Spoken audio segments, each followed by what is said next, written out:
Hoy, un dramaturgo imposible de no interrogar. Ixen Martínez volvería a escribir una telenovela. Sí, tengo muchas ganas de hacer una telenovela. Ibsen Martínez. Todas las tortas que yo he puesto en mi vida las puse bajo influencia alcohólica. Todas. He echado a perder amistades, he perdido muy buenas oportunidades, he herido. Quizás uno de los rasgos más valiosos de esta entrevista con Ixen Martínez es su alto valor confesional. Definitivamente, detrás del escritor de prosa erudita y puntillosa, hay un ser humano que ha transitado de forma intensa y compleja el acontecimiento de estar vivo.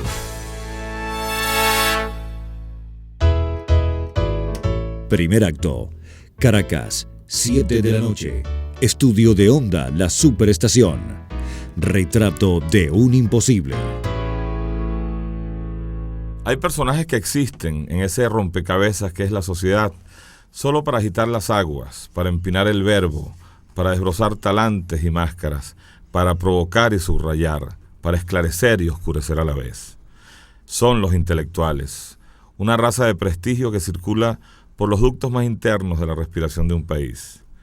En Venezuela podríamos hacer un notable inventario de intelectuales, pero hay alguien que destaca por singular, por distinto, por disonante y provocador.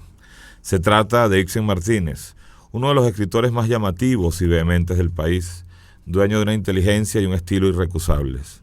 Hablamos de alguien que boxea desde el verbo, un desfogado amante del idioma, un temperamental de oficio, un tejedor de ficciones, un dramaturgo de linaje, un escritor que a veces se llama escribidor, un fabricante de enemigos y admiradores, un novelista de enjundia y filigrana, un prosista de choque, un acucioso analista de los vaivenes del país, un columnista de alto vuelo, un redactor de cartas de renuncias y un erudito sin pausa. Pero el país entero lo conoce esencialmente como el escritor que hizo historia con una telenovela llamada Por estas calles, una telenovela típica, neorrealista y de alto octanaje político, una telenovela que supo convertirse en leyenda. Hay quien lo acusa de haber contribuido con esa novela al derrumbe del segundo gobierno de Carlos Andrés Pérez. Hay quien no deja de aplaudirlo o vilipendiarlo. Hay quien reza por no ser víctima de sus dardos verbales. Pero sobre todo hay Ixen Martínez en los periódicos nacionales y extranjeros, en las salas de teatro, en las librerías, en la memoria de los televidentes y en la lista de los imposibles que debemos interrogar a toda costa.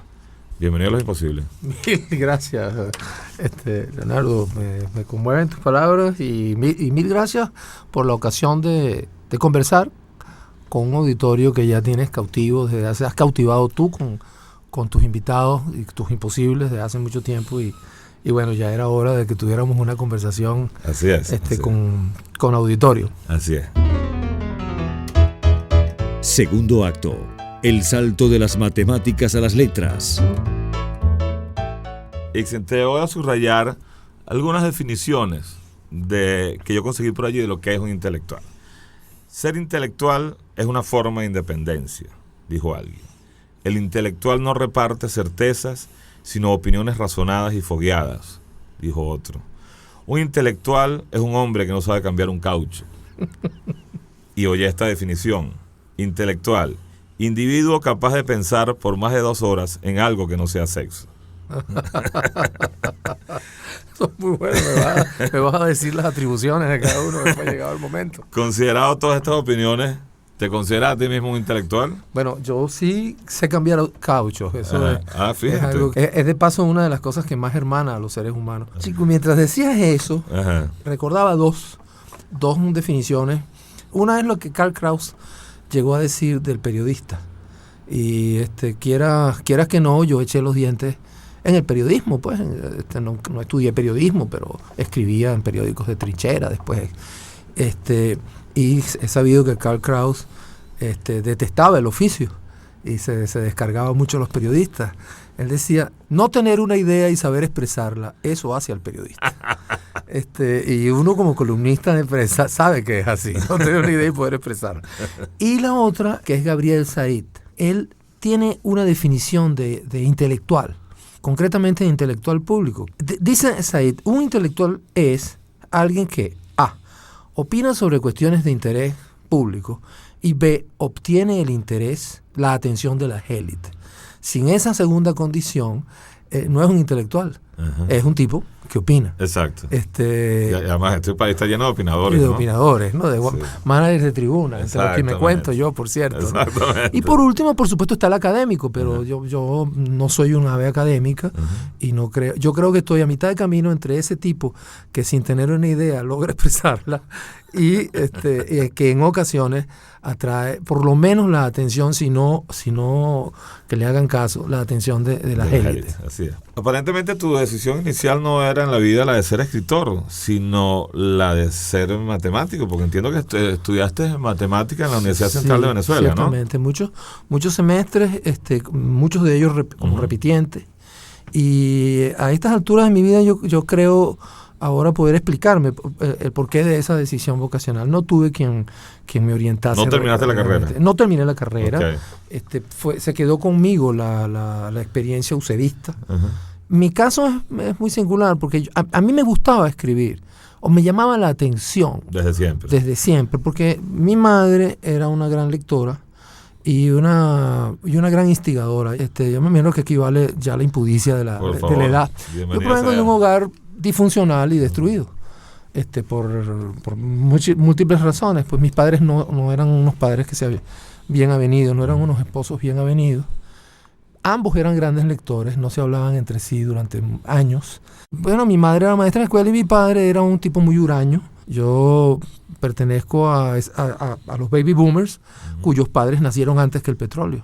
Mi padre nació en el 22, mi madre en el 18, y se habían criado en el campo. Pero tu padre es geólogo petrolero, ¿no? Se acercó mucho al departamento de geología de una petrolera y era aficionado a la cacería. Leía mucho y subrayaba mucho, entonces me dije, oye, yo esto lo podría hacer. Yo podría contar uno de los episodios de caza de mi padre. ¿Tú tenías que edad más o menos? Yo tendría como unos 11 años, porque mi padre me llevaba a esas partidas de caza y yo empecé a escribir esas partidas de caza a la manera de Jim Corbett. Por supuesto era un desastre, pero me pareció entonces que yo podía escribir.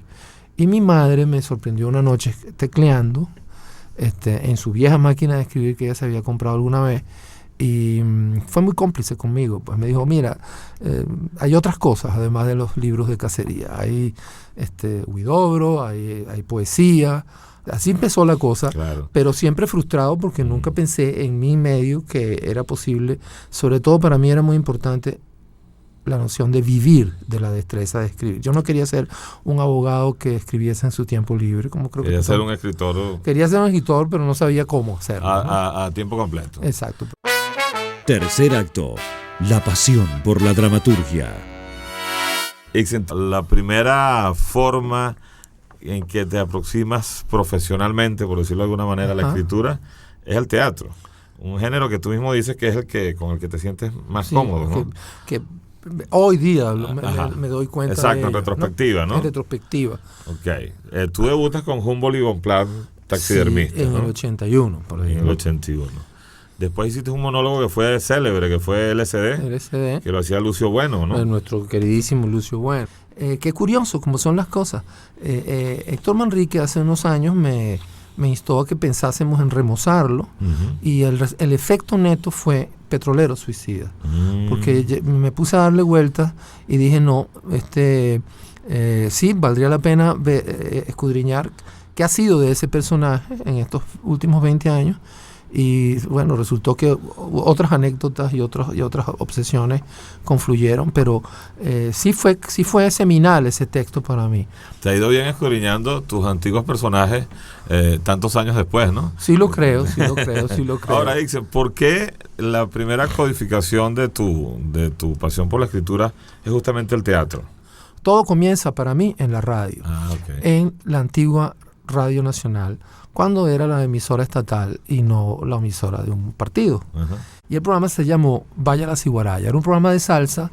La persona que se cruzaba conmigo cuando yo salía de grabar mi programa, que era diario, era José Ignacio Cabruja, que iba a grabar muchos programas. Él grababa La Ópera Dominical, grababa Eso Era Cuando, y de la frecuentación de un tipo como José Ignacio durante varios años, viéndonos casi literalmente todos los días.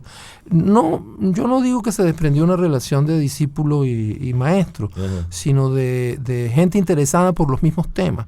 Pero yo me beneficié más que él, porque él sabía mucho más de teatro que yo. Tenía una biblioteca extraordinaria que puso a mi disposición con una generosidad ejemplar. Y yo siempre digo que es como si yo hubiera vivido 2 años en Yale Drama School, ¿no? Porque empecé a ganar dinero en la televisión, empecé a ir a ciudades a ver teatro, y mi vida, mi cabeza se llenó de teatro, y andaba con un tipo, íbamos al mercado juntos, o íbamos al béisbol juntos, hablando de teatro permanentemente. Cuarto acto. El primer día con José Ignacio Cabrujas. Ixen, ya que invocas con tanto placer la necesidad de narrar el primer día. Sí, con José Ignacio. Esto surgió, él se enteró de que yo trabajaba para Teodoro porque ese era mi trabajo realmente en el partido. Y un día él me preguntó si yo me animaría a escribir televisión. Y yo le dije a Teodoro, mira, yo voy a hacer esto. Pensaba que Teodoro me iba a decir, no, esto es más importante en la política. A Teodoro le pareció muy chévere, me dijo, eso es para ti. Y vino entonces lo que yo llamo en mi mitología privada, que nunca he contado, mi primer día de trabajo con José Ignacio. Mi primer día de trabajo coincidió con mi cumpleaños número 24. O sea, por eso es que es inolvidable. Fue el 20 de octubre de 1975. Él vivía ahí en la esquina de las Mercedes. Yo paré mi carrito enfrente, pero llegué, como él me había dicho, tipo 7, llegué a las 7:20, y el tipo estaba molesto, me dijo que teníamos que ir a Radio Caracas Televisión. Y yo le dije, bueno, vamos en mi carro. Me dijo, no, vamos a pie. En la caminata se le pasó la molestia por mi llegada tarde. Yo me deshice en disculpas. Y él me dijo, mire, la primera lección es de cómo lidiar con los ejecutivos. Y en el trayecto él me impuso de cuál era el cuadro. El cuadro era el siguiente.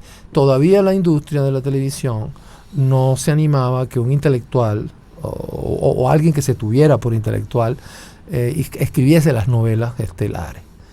José Ignacio andaba detrás de eso, estaba muy interesado en escribir novelas estelares de su propia autoría. Él ya las había escrito, pero y era la época en que solo le encomendaban a los intelectuales adaptaciones literarias. Claro. Había un prurito recíproco. Había un prurito recíproco. Nadie quería hacer novelas y nadie quería encomendárselas porque ellos no las querían hacer, etcétera. Exacto. Entonces, la reunión fue para mí fue muy ilustrativa, porque José Ignacio argumentó que ya estaba bueno de gallegos, ¿no?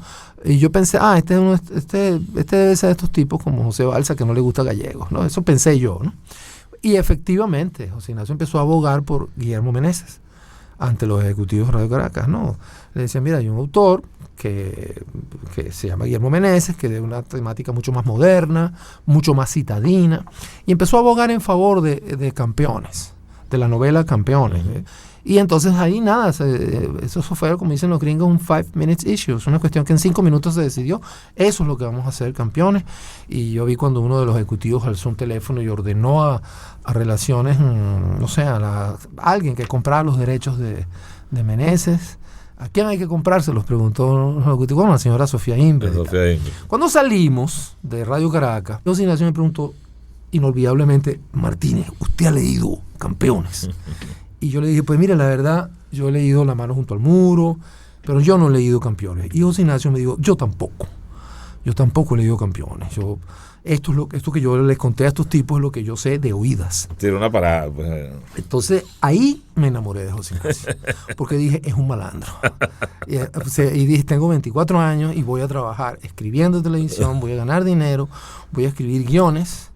Y además voy a andar con un malandro, o sea, yo admito. Perfecto, la planilla llena. La planilla llena. Claro. Entonces, en los 2 o 5 semáforos más adelante, me dijo, su primera tarea es ir a buscar 2 ejemplares de Campeones. Entonces, yo salí corriendo, compré 2 ejemplares de Campeones que estaban en la colección El Dorado. Y entonces quedamos en vernos al día siguiente, leída la novela, que era breve, a las tipo 7. Y llegué a casa de José Ignacio, puntual esta vez. Estaba el libro de Meneses descuadernado sobre la mesa, por completo. o si no, ya se había tomado 4 cafés y media caja de cigarros, se había fumado, y tenía una expresión beatífica, me estaba esperando. Me acuerdo que me picó un ojo, eso no lo puedo olvidar, me guiñó un ojo y me dijo, es mala, es muy mala, es inenarrablemente, no podemos hacer nada con esto. Yo le pregunté, ¿y qué vamos a hacer, maestro? Y me dije, bueno, vamos a escribir lo que prometimos, una sinopsis de Campeones, pero no le vamos a pedir ayuda al señor Guillermo Meneses. Claro. Esa fue la expresión que utilizó. Y fuimos a las 6 de la tarde y la entregamos en Radio Caracas. Me acuerdo que él me dijo, esperemos que José Balsa no vea la serie, ¿no? Y esa noche, para festejar, que nos dijeron, vaya, esto está muy bien, vimos juntos el sexto juego, inolvidable, cuando Carlton Fisk en el inning 12 empató la serie con un jonrón dedicado al dios de los jonrones, al dios del viento. Y podrás imaginar que ese es un día inolvidable para mí. El sexto juego de la serie del 75 y mi primer día de trabajo con un malandro. que por cierto, en esa época no era la voz de la tribu como hoy se le recuerda. Era alguien que estaba al margen del canon literario venezolano. Era un hombre que era un outsider que hacía telenovelas, que más bien de alguna manera satanizado por eso. Porque se había metido lo que solían, en los bajos fondos. Sí, le había vendido el alma al diablo, como solían denostar de uno al mundo intelectual cuando uno cruza esa acera y se mete en el fango. Bueno, ese es el cuento. Quinto acto, el desembarco en los libretos de telenovelas. Ixen, dime puntualmente, ¿cuántas telenovelas tienes en tu haber? Las que terminaste, o sea, es una estadística, y las que no terminaste. Qué buena pregunta, Leo, porque en rigor, yo fui siempre un segundo de a bordo. Fueron pocas las novelas de mi autoría que incluso terminé, ¿no? Yo hice varias que logré terminar. Que usted no lo crea. Una que recuerdo muy memorable, o sea, para mí, porque me fue bien y porque ahí conocí a Alberto Barrera, a quien coopté para que fuese dialoguista y al final terminamos coescribiendo, se llamaba Amanda Sabater, nos hicimos grandes amigos allí y también hice sobre todo miniseries de largo aliento, o sea, miniseries de 50, 60 horas. Tú sabes que Amanda Sabater también es importante para mí, porque en algún momento tú te vas. Te vas del estadio y la era Salvador Garmendia. Sí. Y Alberto, que estaba contigo, también se va. O sea, ustedes fueron a urdir otro cuento. Eso fue un grave error de mi parte, porque la novela y Alberto me llama a mí para que se lo sustituya a él. Y es el momento en que yo entro. Imagínate tú. Por fin a escribir en la televisión. Para que ustedes vean. Fíjate tú. Fue uno de los peores errores que yo haya cometido, porque en realidad yo no es que dejé a Amanda Sabater, sino que la gerencia me pidió que la dejase y pusiese a rodar otra. Exacto. Yo hubiera podido perfectamente negarme y por torpeza, inmadurez, por lo que fuere, accedí a ese cambalache. Y por cierto que la telenovela que escribí y que Alberto padeció como dialoguista, se iba a llamar La Pasión de Teresa. Pero no fue tan mal, que los técnicos la llamaban El Pasón de Teresa. Y llegó un momento que yo me daba hasta vergüenza ir al canal con las diagramaciones, y Alberto y yo nos veíamos en un sitio por ahí cercano, una cafetería o un bar cerca de Quinta Crespo. Yo le entregaba los diagramas y él daba la cara por mí. ¡Wow! Eso va a ser amigos. Eso es inolvidable como... Ahora, fíjate tú pasaste 20 años dentro de la industria de la televisión, que se dice rápido, pero es mucho tiempo. Pero siempre has hecho manifiesto tu particular encono, por no decir odio, hacia la industria de la televisión. Sí. Entonces, yo te pregunto, ¿cuál es la raíz esencial de ese odio a un trabajo que mal que bien te dio a comer durante 2 décadas y de alguna manera ha sido materia prima de tus 2 obras narrativas? Es decir, sí, ciertamente. Yo me gustaría poder decir que es un fruto de algún tipo de inmadurez, ¿no? Yo creo que es ahora me parece, mirando hacia atrás, looking back without anger, ¿no? Sí, mirando hacia atrás sin ira, respondía curiosa, paradójicamente, al mismo prejuicio de los intelectuales al uso. Es decir, a mí me parecía que estaba bien hacer televisión si ello encarnaba algún tipo de reto innovador, pero si era mero oficio alimenticio, me parecía disonante. Era muy fácil hacerme perder los estribos llamándome libretista de telenovela. Era muy fácil. Ya me importa un bledo, ¿no? La superchería del yo solamente puedo hacer 20 horas de televisión no es más que, oye, no se equivoque conmigo. Lo que pretende decir es, oiga, no se equivoque conmigo. Exacto. Yo no soy, soy como ellos. Yo no soy como esos tipos que escriben telenovelas. A mí me respeta. A mí usted me respeta, me hace el favor. Pero entonces ahora viene la otra parte, doctor Freud, ¿no? Doctor, bueno, que a cambio de eso me costó muchísimo encontrar el camino de escribir libros de tapadura, que fue siempre mi aspiración. Exacto. Como se habrán dado cuenta los especialistas y los no especialistas, este es el testimonio de un neurótico, paralizado por su neurosis. Pero fíjate tú, Ixen, yo me imagino que en el fondo cada adjetivo, cada adverbio, cada lujo del idioma que tú de alguna manera pusiste en un libreto de televisión, yo siento que en ti había el conflicto interior de por qué yo estoy haciendo esto para un libreto y no para mi obra literaria. Lo has dicho, exacto, esa es la nuez digamos, de mi biografía adulta, ¿no? Más de una compañera de vida se hizo esa pregunta con variantes semánticas, ¿no? ¿Por qué te amargas tanto? O sea, ¿por qué no haces eso en otro ámbito, ¿no? La telenovela no es una historia de amor banal. Eso es lo fenomenológico, ese es su aspecto externo, ¿no? La telenovela convencionalmente en América Latina, es un relato acerca de cómo salir de la pobreza. Y en gran medida, yo lo formularía así, la telenovela es una metáfora del populismo. Incluso podría yo decir que el populismo es la más encarnizada metáfora de la telenovela. Si es que las metáforas tienen doble vía, claro, ¿no? Entonces para mí fue fascinante descubrir los insospechados vasos comunicantes que pueden hacer que un indonesio disfrute y entienda y se conecte con una telenovela colombiana o venezolana, y eso también contribuyó al exorcismo del tema, cuando me di cuenta de que no era un episodio banal, ni una degradación del talento de nadie escribir telenovelas.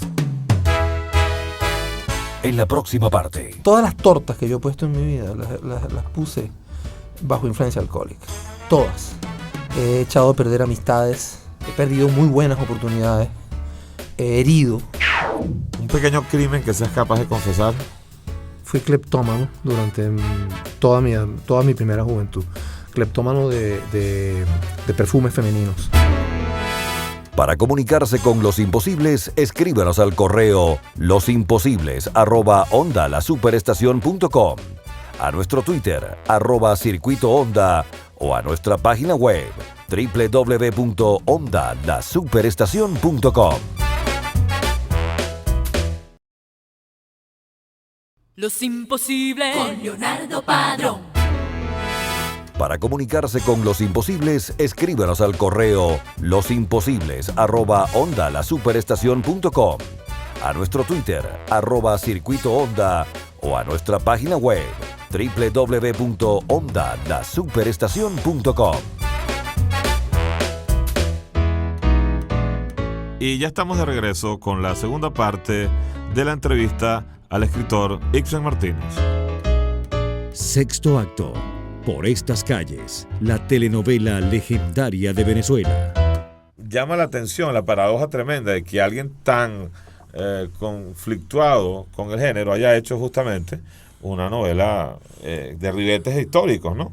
Con la novela Por estas calles, que es una novela definitivamente que partió en dos el género. Visto desde esta perspectiva, que además tú has hecho, incluso tú llamas a esta obra de teatro como vaya viniendo como una suerte de segunda parte Por estas calles, pero en retrospectiva, tu saldo final con Por estas calles, me imagino que es algo que llevas en la busaca con inmenso orgullo. El saldo final es que dejó de ser hace ya tiempo un karma. que me obligaba a explicarme, ¿no? Okay. Y de ahí mi deseo, creo que es muy natural, de tener una segunda oportunidad, de hacerlo con mucho más sosiego y menos desazón. ¿Ixen Martínez volvería a escribir una telenovela? Sí, tengo muchas ganas de hacer una telenovela. Muchas cosas que yo pensaba que eran relatos de prosa narrativa, ahora han venido a integrar las notas que estoy haciendo a mano alzada para una telenovela. Ahora siento la apetencia de hacer una telenovela. Wow. En los últimos años me pasaron dos cosas muy, muy, muy estimulantes.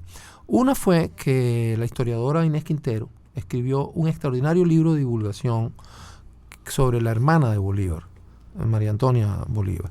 Y entonces Marcel Granier, que es un gran lector de estos temas, se interesó por ese trabajo, compró los derechos. Eso me permitió limar asperezas con el doctor Granier, porque nos tuvimos que ver las caras y conversar y hablar del episodio de Por estas calles y tal. Y entonces la expectativa de Radio Caracas, canal hoy desaparecido, era hacer un made for TV movie, o sea, una película para televisión de 90 minutos. Yo me puse a trabajar esto con todo el ahínco del caso. Y lo que surgió fue una serie de 22 episodios. ¿Eso está escrito? Eso está escrito, eso forma parte del venero que dejó Radio Caracas Televisión. Es una de las razones por las cuales yo más me he condolido de la desaparición del canal, porque era una iniciativa característica de Radio Caracas por lo demás. Arriesgada, ambiciosa. Llegamos a hacer demos y así. Sí, yo sé que supe. Y casi acto seguido me ocurrió una experiencia en Colombia en el año 2008. Me contrataron para que hiciese una adaptación de Grey's Anatomy. Claro.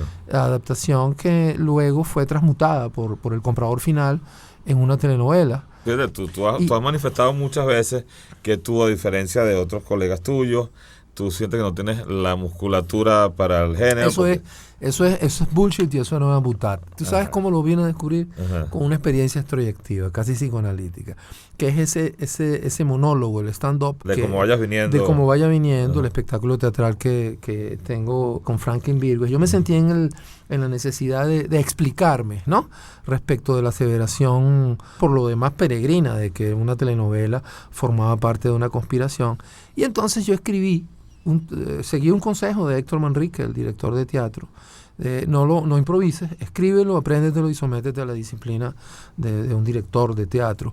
Y descubrí que todo ese constructo autojustificativo de que yo no tengo la musculatura para 150 episodios y tal, era una coartada para alimentar el tópico del intelectual que no se contamina, ¿no? Claro.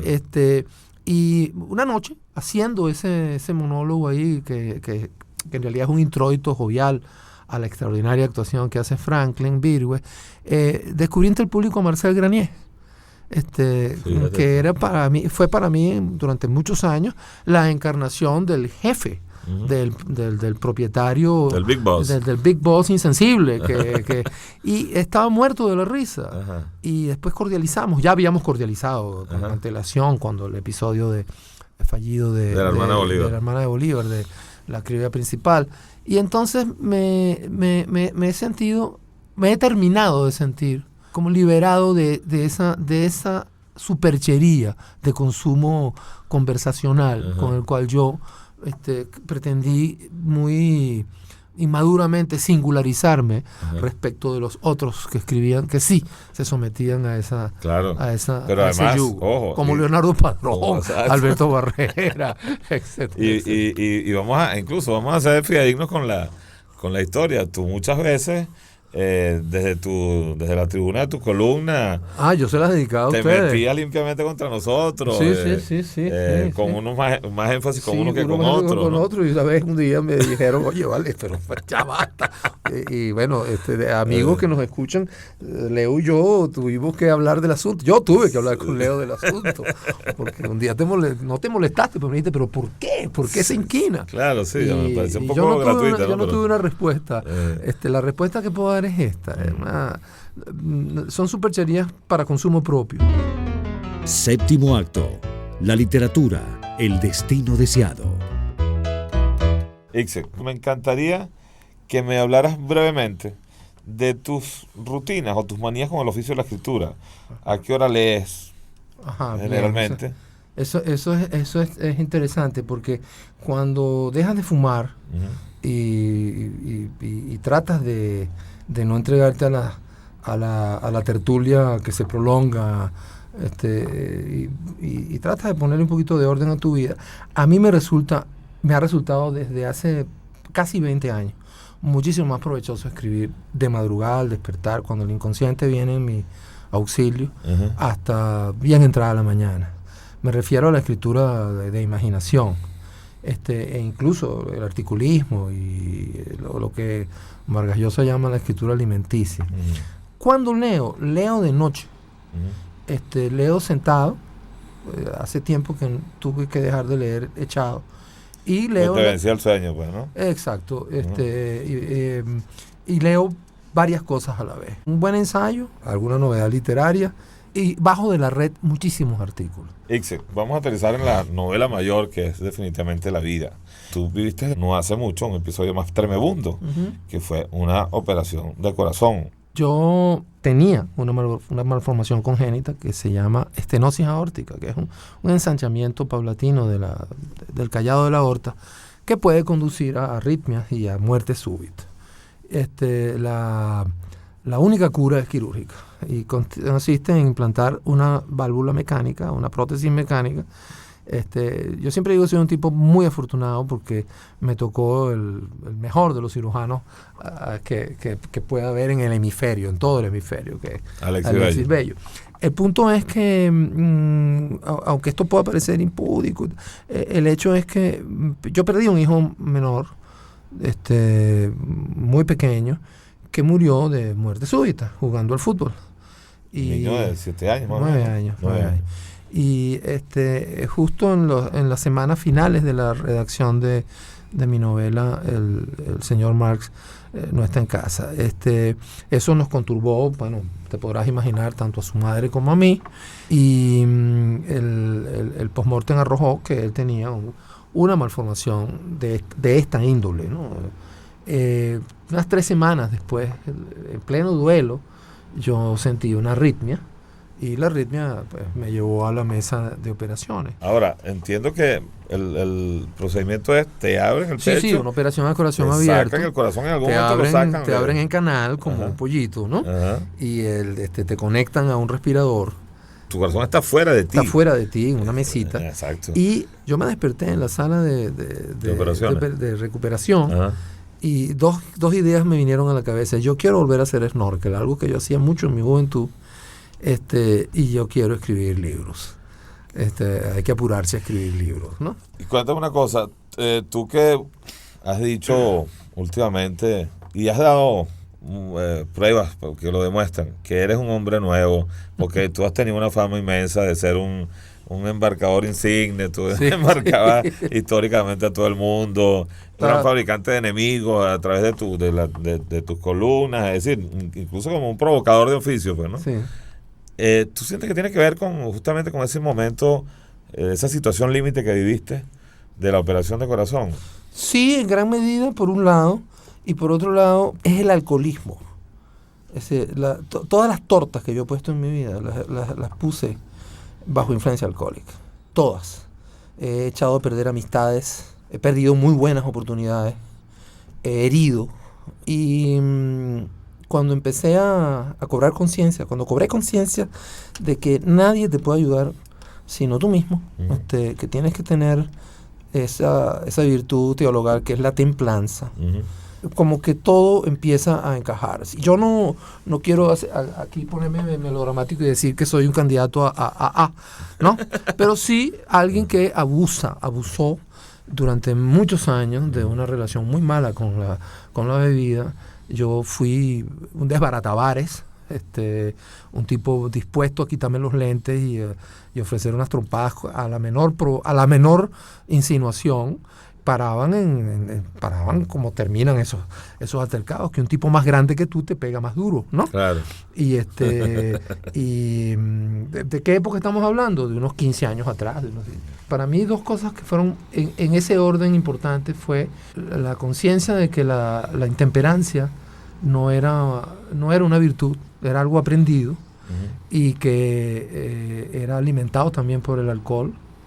Y después, chicos, sin duda, cuando tú te ves en el trance límite de que te dicen esto no tiene solución sino abrirlo en canal y ponerle una válvula, pues muchas cosas cambian en tu vida, ¿no? Seguro.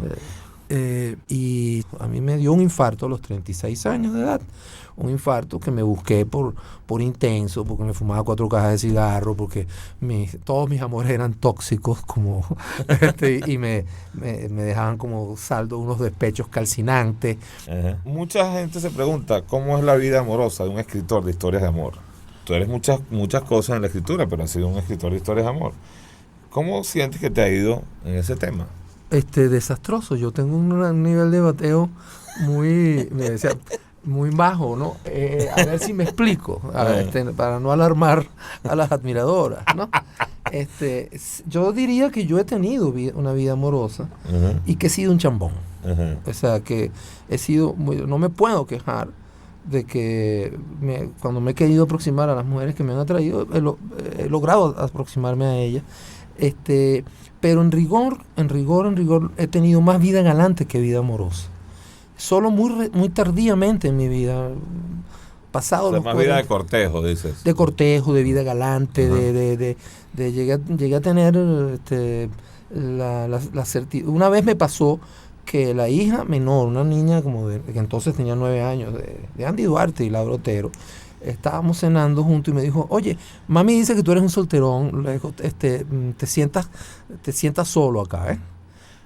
Queriendo decir por solterón que yo era un guabinoso, y efectivamente yo era un guabinoso. Yo no me avine a hacer pareja, eso que se llama hacer pareja, hasta después de los 40. Y hice pareja, me casé, y viví 11 años de matrimonio tal como hay que vivirlo. Y luego he tenido otras ocasiones muy breves, pero muy intensas, en las que yo siento que he podido hacer pareja. Voy a citarte. Nunca he sido un buen marido, dices. Me gustan las mujeres problemáticas. Es el perfil de mi mujer ideal. Sí, ciertamente. Pero ese me gustan las mujeres problemáticas. Yo lo escribí o lo dije en algún momento en el cual yo no me había dado cuenta de que eso es un síntoma. Que eso no es precisamente una afición o una escogencia. Me imagino.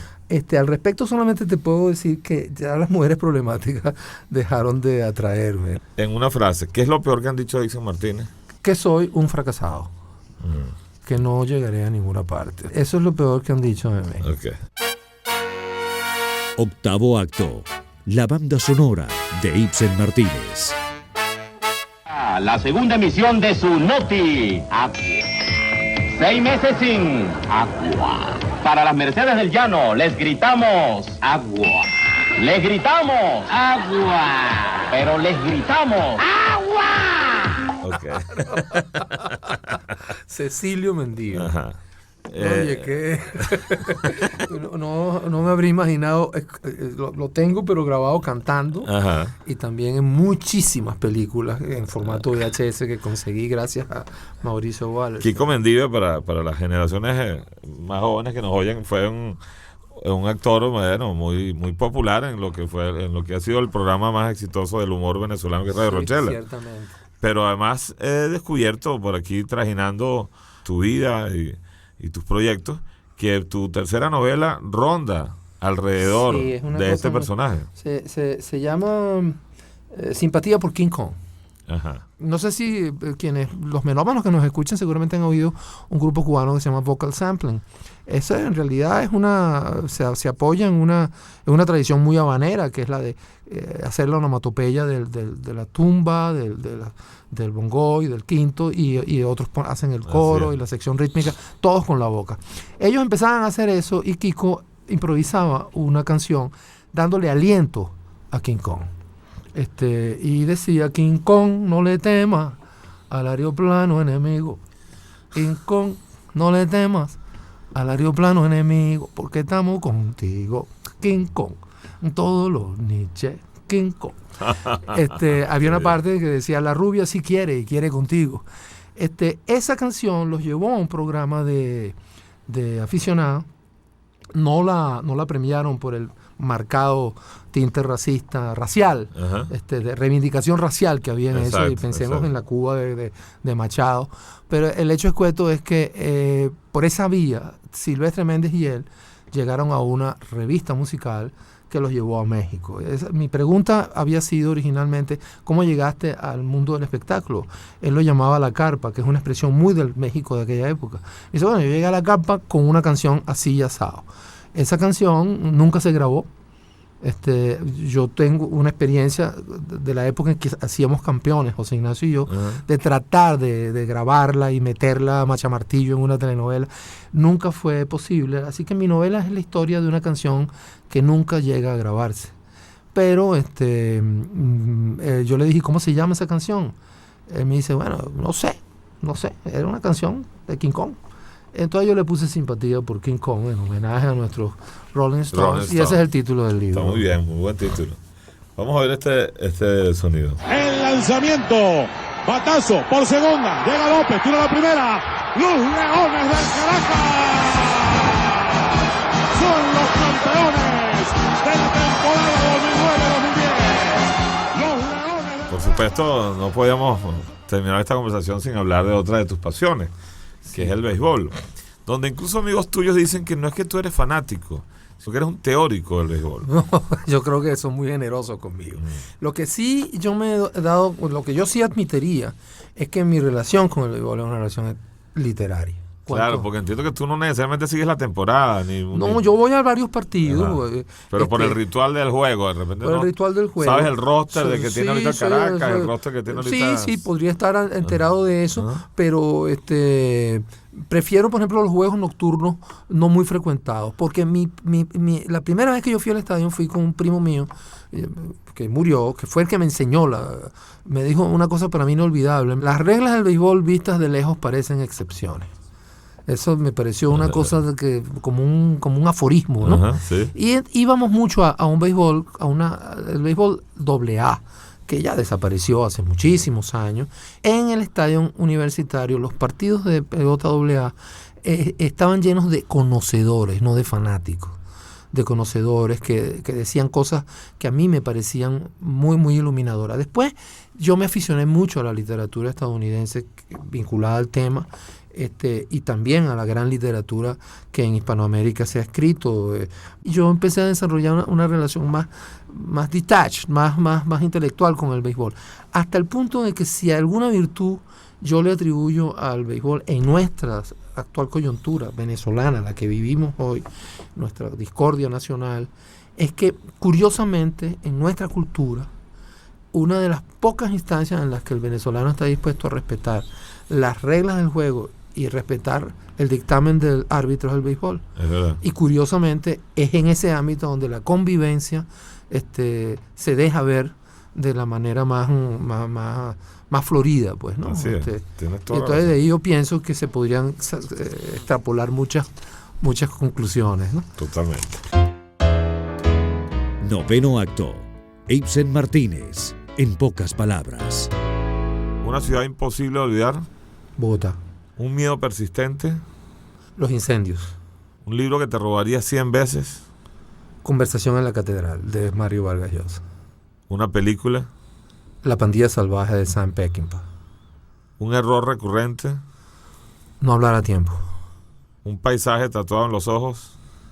El aeropuerto de Cartagena, visto desde el aire. ¿Qué tal? Un escritor. Saul Bellow. Un pequeño crimen que seas capaz de confesar. Fui cleptómano durante toda mi primera juventud. Cleptómano de perfumes femeninos. Si cometían la pistolada de prestarme el baño y yo veía un frasco de un perfume que me llamaba la atención, sin olerlo, solamente por la forma, por la figura, yo me lo echaba al bolsillo. No me digas. Hasta que un día me descubrieron. Y me avergonzaron, me bochornaron. Y se te quitó la manía. Sí, porque se rompió el frasco. Yo olía, apestaba Está muy bueno eso. Una canción definitiva para ti. Young at Heart, de Sinatra. Joven de corazón. ¿Un amuleto? Chico, me pones en aprietos. No los usas. No tengo amuleto. Okay. ¿Una ventana preferida? La ventana de mi casa, donde actualmente vivo. Veo esos chamoramos y veo los jabillos de la calle donde vivo.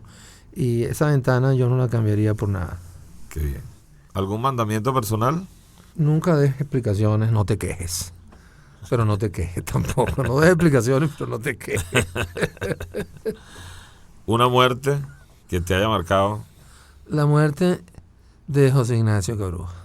Mucho. Sí. Sí. Ocurrió el día de mi cumpleaños. Imagínate. O sea, yo lo conocí el día de mi cumpleaños y él se murió el día de mi cumpleaños. Wow. ¿Un defecto manifiesto? La pereza. Que además es un defecto para un escritor puede ser. Sí, claro. Yo la importante. combato a toda denodadamente, pero como dice Jaime de Gil de Viedma, me parece que lo natural es leer y no escribir. Una época del mundo donde te hubiera gustado vivir, que no sea esta. Me hubiera gustado mucho vivir en la década del 10 al 20 en Venezuela. Me hubiera gustado ser uno de los primeros geólogos petroleros que vinieron con Ralph Arnold en esa década. Lo pienso y es lo que más me hubiera gustado ser en la vida. Qué bien. Si pudiera escoger otra época. Okay. Y un país donde vivir. ¿Una comida a la que no puedes renunciar? La comida italiana. Una fantasía intelectual. Que soy un extraordinario historiador económico que escribe un libro seminal sobre un tema importante y que viajo por el mundo encarnando ese personaje. Pues, ¿no? Una frustración. No haber terminado mis estudios de música. Un venezolano memorable. Hay dos venezolanos que para mí son memorables. Es Rómulo Gallegos y Rómulo Betancourt. Son dos Rómulos. ¿Una obra de Ixen Martínez que rescatarías del olvido? Yo rescataría justamente del olvido para reescribirla. Una pieza que era un desastre, que fue un desastre pero a la que me gustaría volver con calma, que se llamó Fiero Amor y yo ahora le pondría El joven Betancourt, copiándome el título de Gerard Cartay, pero que eso es una biografía política. A mí me interesó como personaje teatral Betancourt, el joven Betancourt, el Betancourt del 31, del 28 al 31. ¿Un jamás? Jamás, diga jamás. Okay. Y finalmente, una frase que se parezca a lo que piensas de Venezuela. Pienso que Venezuela es un país de vociferantes resentidos y de gesticuladores. Los imposibles con Leonardo Padrón. Acto de cierre. Bueno, querido amigo, finalmente te hemos tenido aquí en Los Imposibles. Un placer definitivo. No, para mí ha sido agónico y placentero, como debe ser todo placer, ¿no? Agónico. No, de verdad, siempre tuve las ganas de invitarte porque mi interés, creo que es el interés de muchos de escudriñar mar adentro en la personalidad de alguien que definitivamente tiene un estilo pues yo agradezco la invitación propio. Porque es el predicamento, pues el gran predicamento que tiene tu programa en Hispanoamérica hace que es como un PhD pasar por aquí y espero no haberlo hecho del todo mal. No, por Dios, maravilloso. Bueno, chévere. Oye, vale, gracias, ¿verdad, hermano? Sí, vale, un abrazo.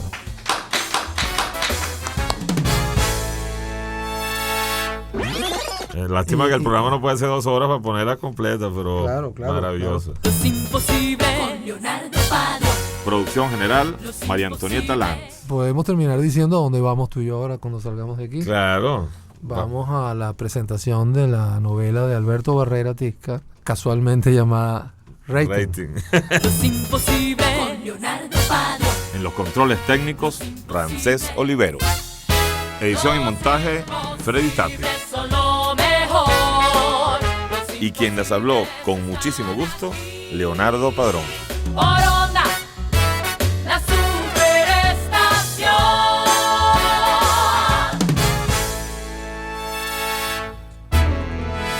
Para comunicarse con Los Imposibles, escríbanos al correo losimposibles@ondalasuperestacion.com, a nuestro Twitter @circuitoonda o a nuestra página web www.ondalasuperestacion.com.